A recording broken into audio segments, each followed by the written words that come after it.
Hello, welcome. It is my pleasure to explain you first glimpses, first ideas about Synthesis 2011. And that's really a big change that is going to happen because it is the first repertory we will release on the basis of Radar Opus. Now, it is a successor to Synthesis 9. The first version of Synthesis 9 has been released in the year 2003. And it is true that since Synthesis 9, other versions have been released, such as 9.1, with the change in the descriptions of pains, and such as 9.2, the Treasure Edition, which included the Treasure by Kent. I would like to say, respecting those changes, that these were minor changes. However, if we consider the change that is to happen now, where we will be releasing Synthesis 2011, the first repertory that is tailored with the possibilities of Radar Opus in mind. So it's going to be a big change. Now, consequently, I could speak a long time about that. However, I have preferred to discuss the way of finding information. In fact, the different ways of finding information, to show you on a very practical level how Synthesis 2011 will assist you in your daily practice. The main goal of a repertory is to help you finding information which is scattered in thousands of journals, books, cases all over the place. And for those who use the repertory, one major challenge is to find information in the repertory. So this is why I believe that finding information in the repertory and therefore finding any homeopathic information is a major issue for any practitioner. And so I will describe a number of ways you can find information.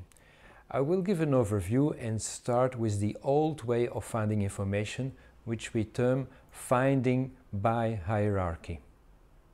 Finding by hierarchy is like the same way people use to find information when they opened the book version of the repertory.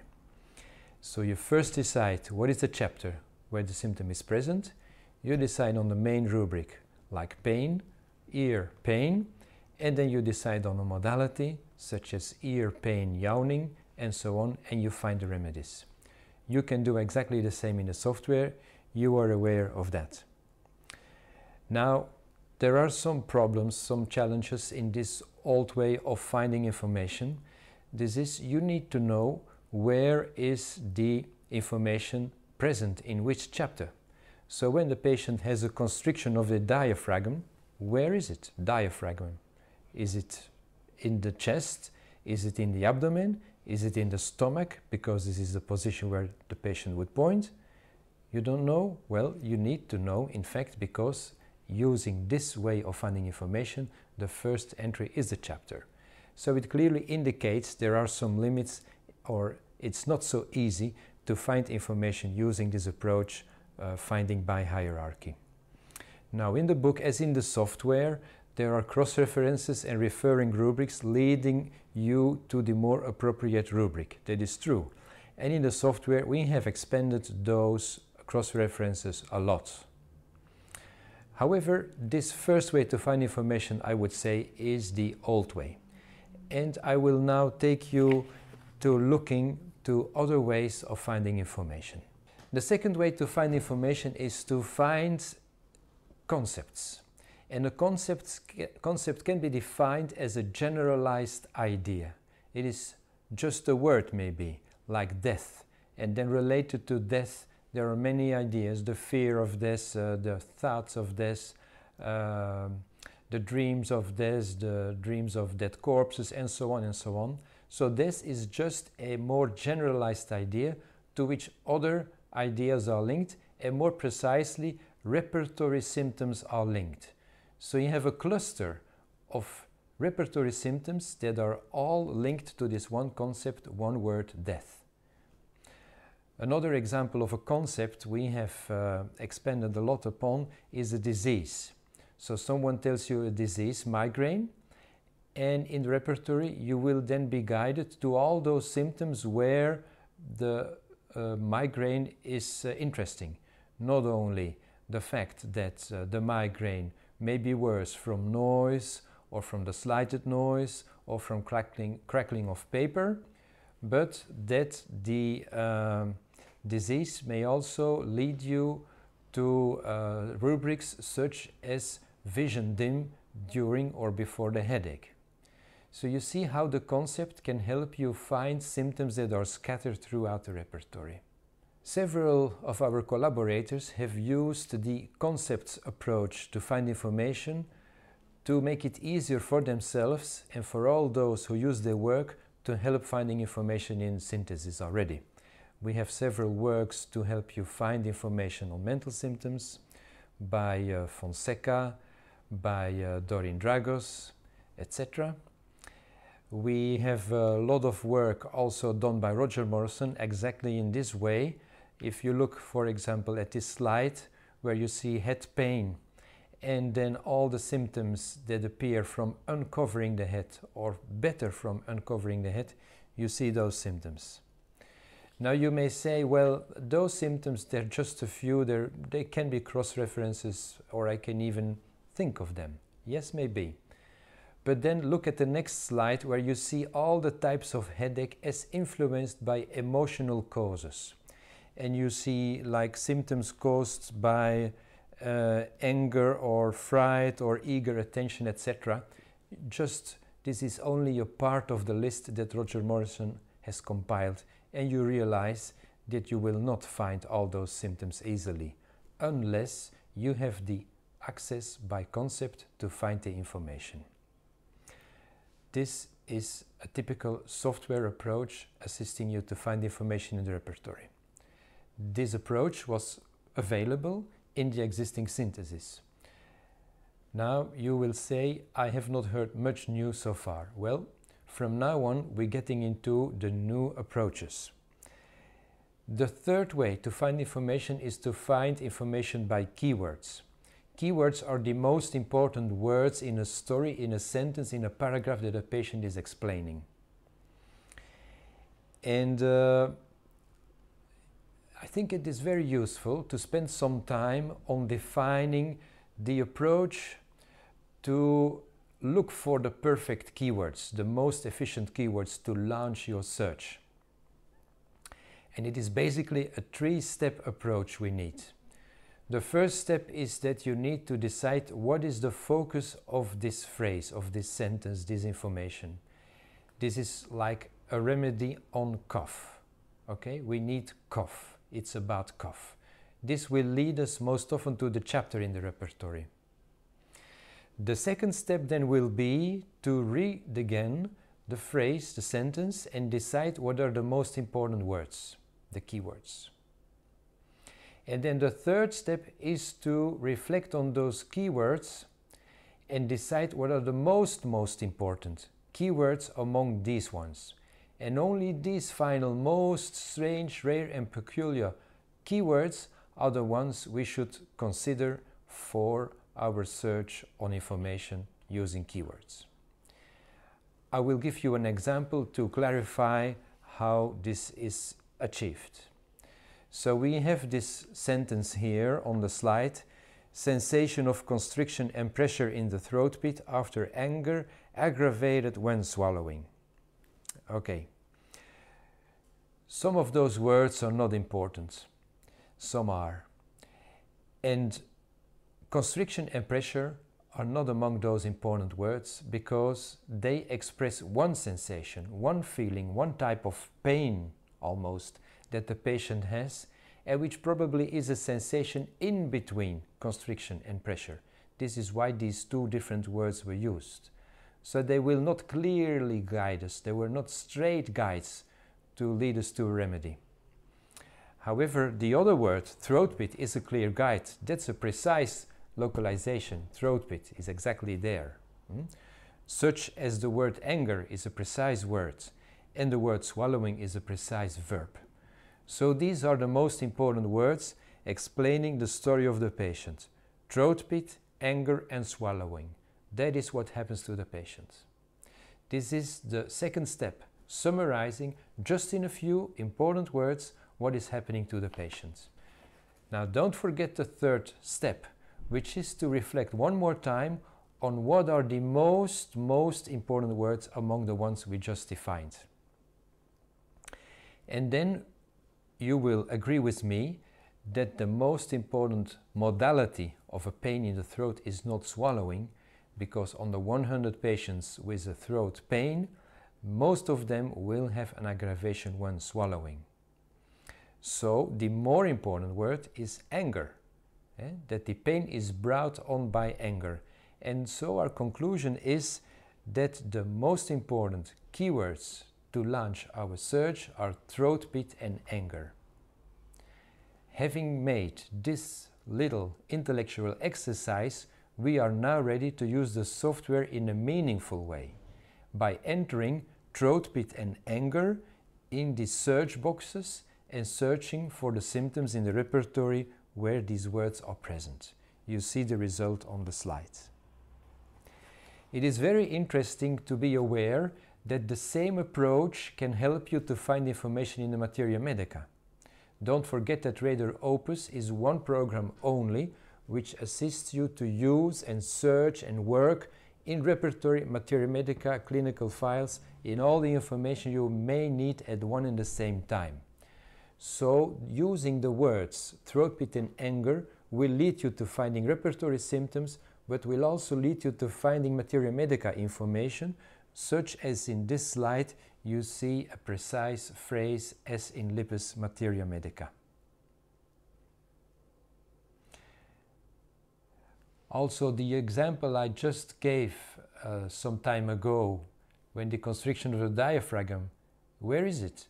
It is not necessary to ask yourself this question, because only entering the keywords of this phrase, constriction and diaphragm, is enough to find the symptoms in the repertory.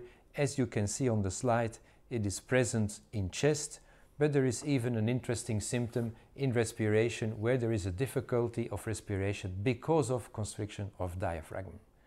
So definitely the search of by keywords has helped a lot to unveil difficult to find information in the repertory. The fourth way to find information in the repertory is by crossing sections. Now, what is a section? A section is a certain amount of information, not all information in the repertory, but a certain section of information. So I have all information. Now I only look at information related to anger, or I only look at information related to Staphylococcus aureus. This is a section. And what we will do now is crossing sections. Like we will look for all information of capsicum annuum and redness. So all the symptoms, redness in the face, in the tongue, in the throat, and wherever you like, but capsicum annuum. This is a cross section with information. And this helps us to find exactly that information, those symptoms which we need. Now, which sections can we cross? Obviously, a word is a section. All information related to the word is one section. A second section is all information related to a remedy. A third possibility is all information related to a family of remedies. And then the fourth section we have is, let's say, other sections such as chapters, pathologies, the diseases, all migraine symptoms of belladonna, etc. And we can cross them in any way. Now in the program, as you can see on this next slide, we can cross any sections. They are grouped in these four categories: words, remedies, families, and other sections such as chapters, pathologies, etc. Now, I don't know, and I guess not, I don't know if it is clear for you that these four search boxes, they give you an incredible flexibility of finding information in the repertory, much more than in the previous program Radar. And I will try to clarify this with an example. Let's say you have decided that this patient needs a snake remedy, and the complaint is vertigo. Well, with the current program, you just enter vertigo in the word search box, snakes in the family search box, and as a result, you see on the next slide, you get all the symptoms in all the repertories where there is at least one snake remedy in a symptom. And then you can, of course, visualize those symptoms. You see 21 of them on the next slide, and decide to repertorize these symptoms to find the obvious snake remedy which has most prominently vertigo. On the resulting repertorization, you see that the first remedy is lachesis. Now you may say, well, lachesis is the most common snake remedy, so it's obvious. Well, wait a minute, because you must also look at the next remedies like Crotalus horridus and Crotalus cascavella, because maybe the remedy is one of those smaller remedies, and they are highlighted because they appear as position 2 and 3 in the repertorization. Now let's take this one step further and investigate now, continue investigating not in the repertory, but in the materia medica. Radar Opus allows us to switch while we are working from looking at repertory into materia medica. And we search now for all information in snake remedies where the patient has a lot of vertigo, but where the main problem is in the stomach. In fact, the vertigo has to do with stomach problems. So we like to add stomach as a chapter to our sections, to crossing our sections. So the sections we are crossing now is the family of snake remedies. We're looking to the vertigo symptoms, and in this section we're looking only to that information which is related to the stomach, in our terms, in the chapter stomach. And on this slide you see that in Allen there is a result, yes, a positive and interesting result. There are stomach symptoms with vertigo in a snake remedy, Crotalus horridus. So isn't this a very nice way to find information with such a flexibility, just moving the way you think between repertory, materia medica, very precise word, very vague family. Another example I would like to give you is about finding information on a small remedy such as zincum iodatum. As all is integrated in one program, searching in one repertory such as synthesis has become just the same as searching in all repertories at the same time and even in all materia medicas in the same time. Look at the resulting screen here where you see all the places where you can find information on zincum iodatum.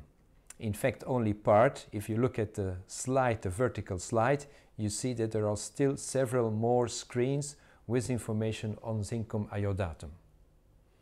And in fact, in the future, we will allow you not only to search for a remedy, information on a remedy in your materia medica, but also in your repertory and even in your cases on your computer or even clinical database, clinical offline, online I mean, but not on your computer, all in one go. You search remedy everywhere.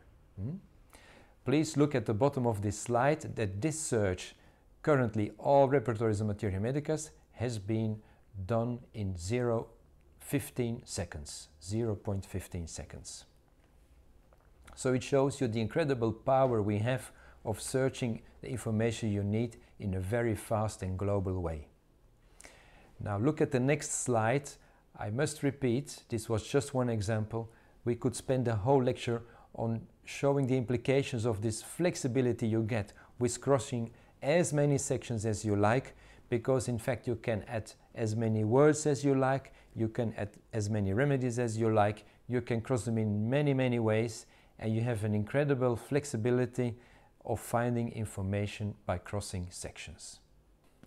The next way to find information in Synthesis 2011 is by tags. Now a tag or a label is a way, a means of identification. Men against women, you give them a tag. English people, American people, Australian people, you give them a tag, a country tag. And then of course you can retrieve them, you can find them, Australian woman, American man, etc. So tags are important to find information. That is very clear. To identify information is the first necessity.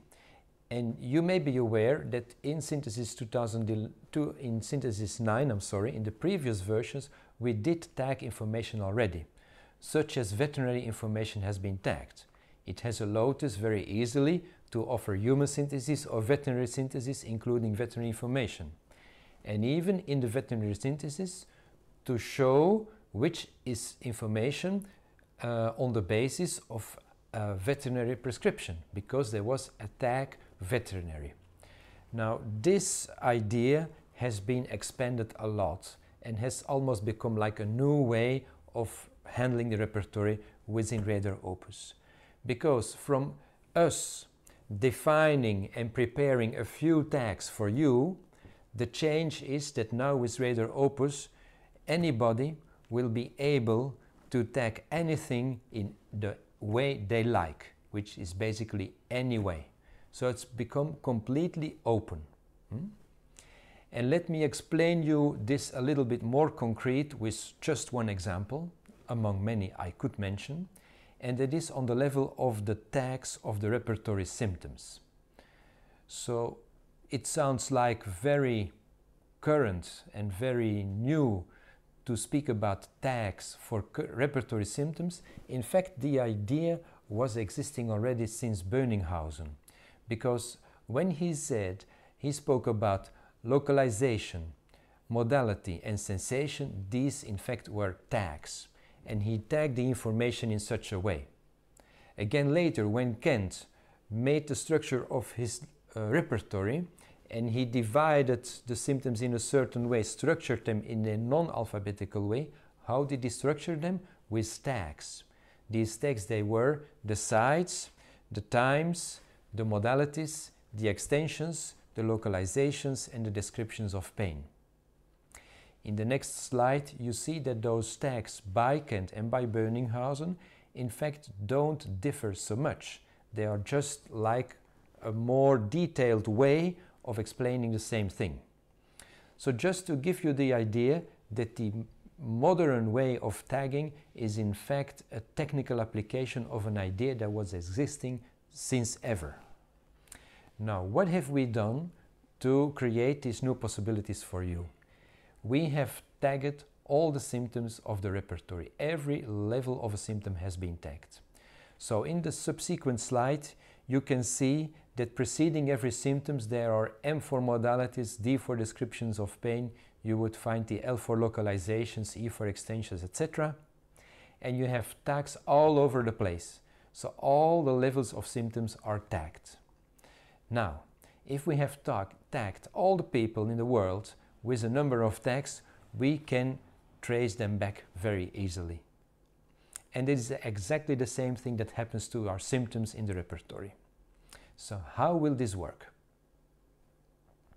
Well, on this slide you see the tag tree. The tag tree that comes with Radar Opus and which can be applied to Synthesis 2011. And you see some examples here, the type of rubric, the sites, the types, modalities, etc. You see different types of nodes. You see the miasmatic tags according to certain authors. So all these are possibilities to label symptoms in a certain way. This tag tree which we deliver, you will be able to add to it, to edit it and to use it in your way. It is basically endless. There is no limit to this tag tree and so therefore no limit to the possibilities. Let's just give one precise example. Suppose you have a patient with a urinary problem and that patient tells you that the problem is worse at the end of urination. The usual way is that you decide on the chapter, that you go and look for pain and then urination, end of urination aggravates, etc. No, you don't need to do this anymore. Now you can really enter the pool of information from that angle which you are most sure about and which will then guide you most safely to the correct symptom. So we are most sure about the modality.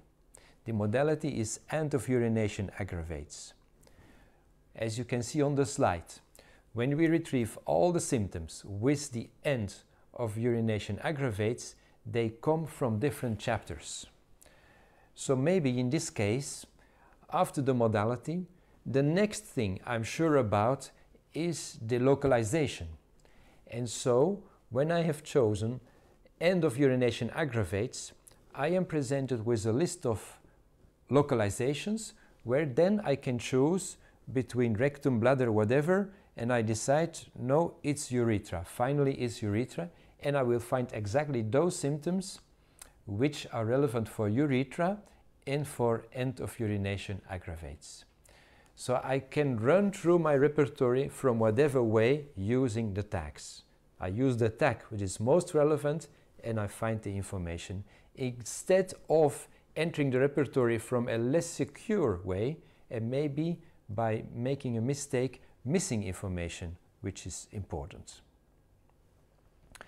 Now this was just one example, but basically I must repeat to you that this is a very creative possibility of finding information, because anybody, including you, can tag the information the way you like. So if you tag the information the way you like, I presume you will find back more easily the information the way you like.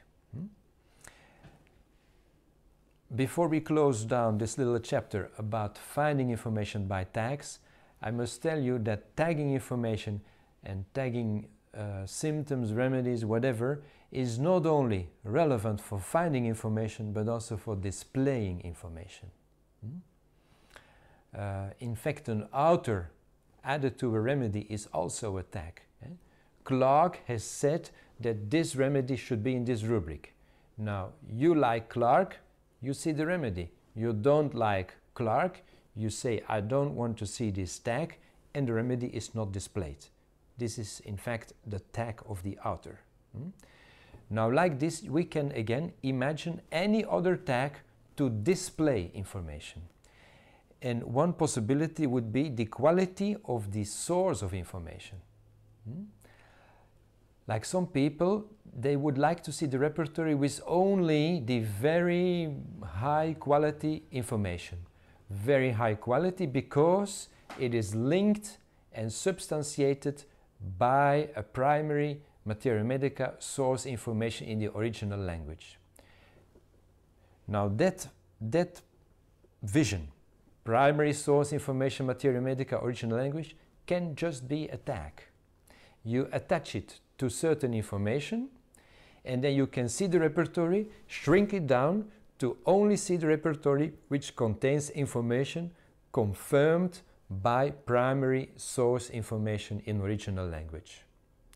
Or you may decide that you want to see a little bit more information, so you include information from primary sources, but you do include translations.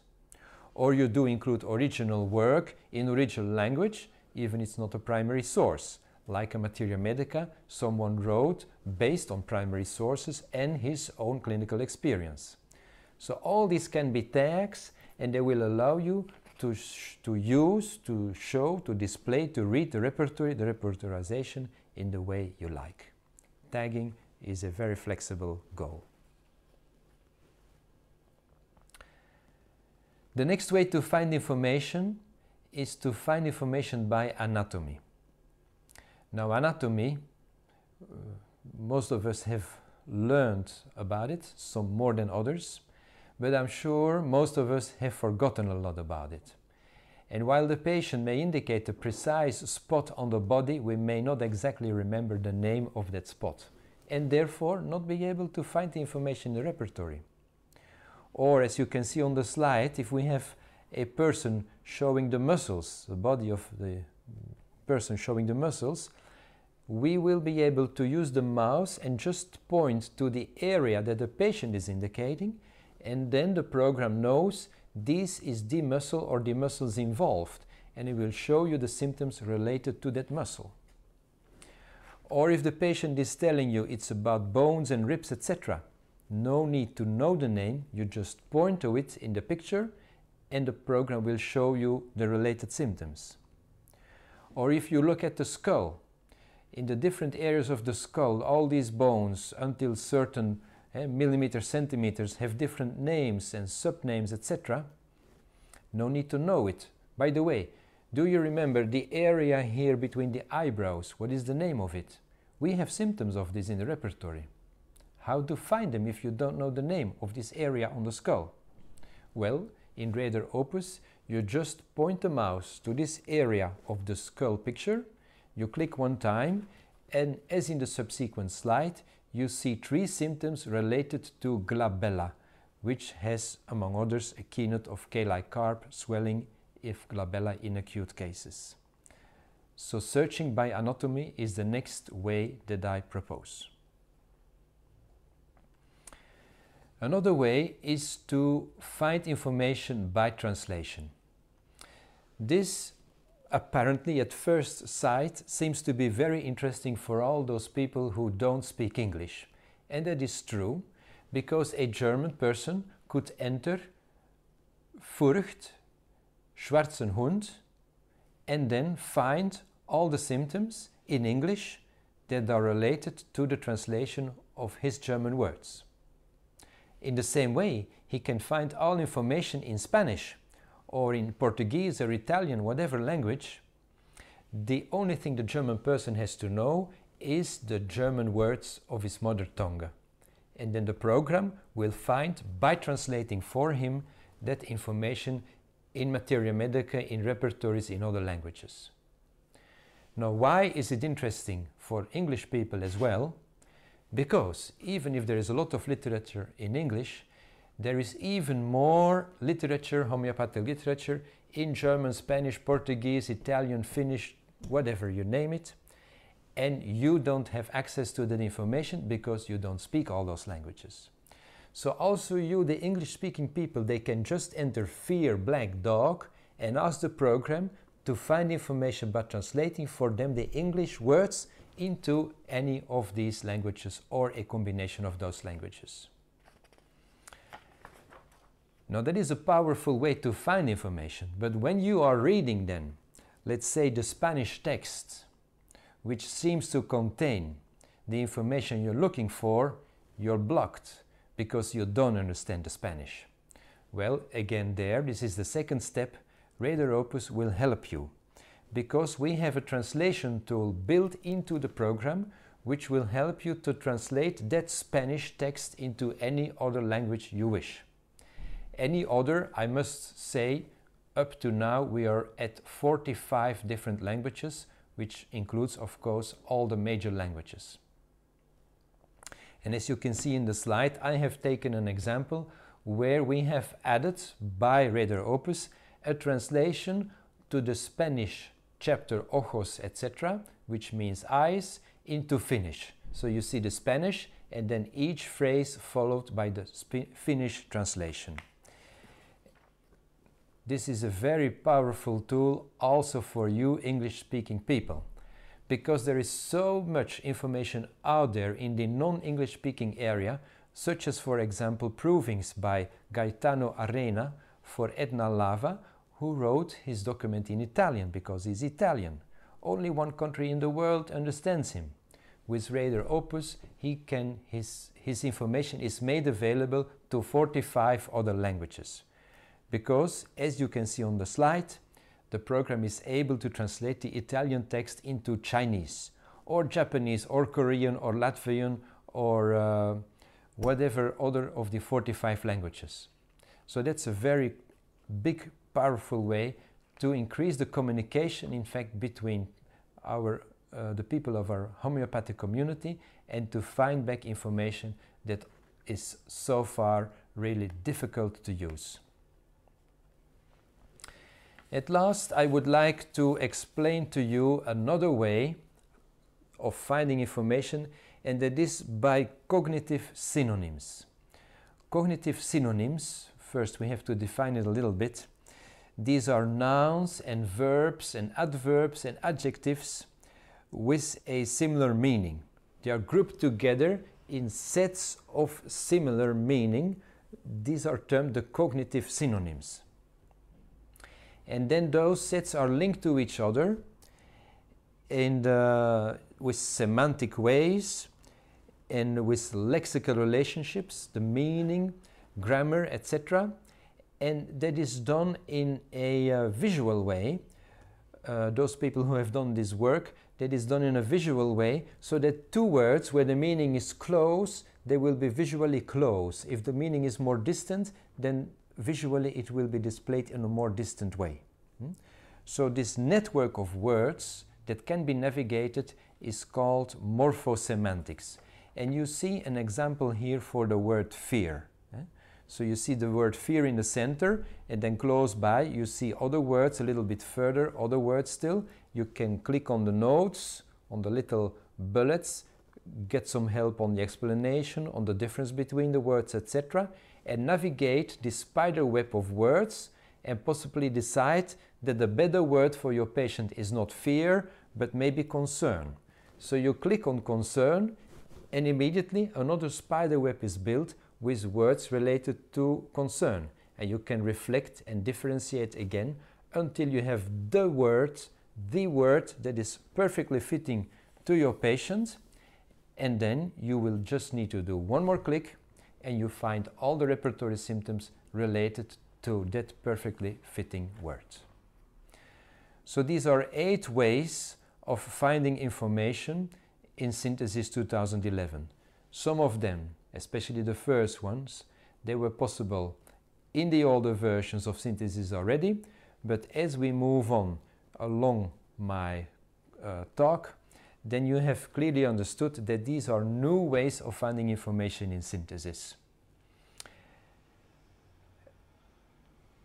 There is one other last remark I would like to give, and that is that all I have been saying was about finding information in Synthesis as it is, which is Kantian-based. Synthesis is a Kantian-based repertory.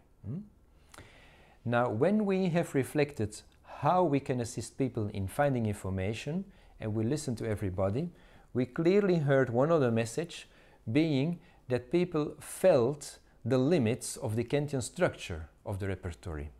And they were saying it would be more easy to find information in the repertory if it was structured my way.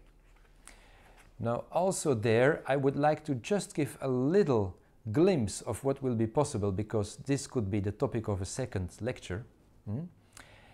But it is so fascinating, I cannot resist giving you just 2 or 3 examples.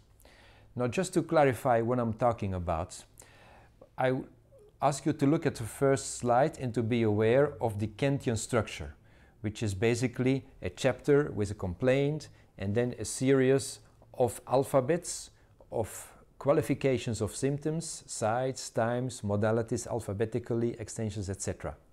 Such as you see here on the screen. Very structured, very detailed. There has been another approach in the repertory which is like suggesting more generalized symptoms, the Bönninghausen structure, where we have generalized rubrics that are not so much detailed, but just 2-3 levels of a symptom, and there are the remedies. Now, this Bönninghausen structure, we have it integrated in Synthesis already. You probably are aware, or should be aware, that in the latest editions of Synthesis, that the Kantian structure in detail and the generalized structure of Bönninghausen have been integrated into one repertory. So this is already one step of having information my way, because some people feel more at ease in the Kantian structure, more people will prefer the Bönninghausen structure. We go on in another way. This is the alphabetical structure. As I was telling you, the alphabetical structure of Kant is just in the modalities, where the modalities are listed in alphabetical way. But before and after the modalities, we have a different story, different qualifications of symptoms. So if you look at head, pain, brain at the left side, it's a side which is followed by the morning, and then the morning is followed by the forenoon. So then by afternoon, A, F, A is not alphabetical. Okay, it's chronological order. Times in Kant are chronological, not alphabetical. Now this can be easily switched. Look at the symptom head, pain, brain left on the slide with the alphabetical structure, where you now see that the next symptom is the modality lying aggravates. And you see that all the following symptoms now are just following the alphabet, and we see middle of brain, which is another localization, and we see morning, which is a time, but just now alphabet rules. So also this is possible in one repertory to just with one click of a mouse change to the Kentian structure, which is basically, let's say, not alphabetical, to an alphabetical structure.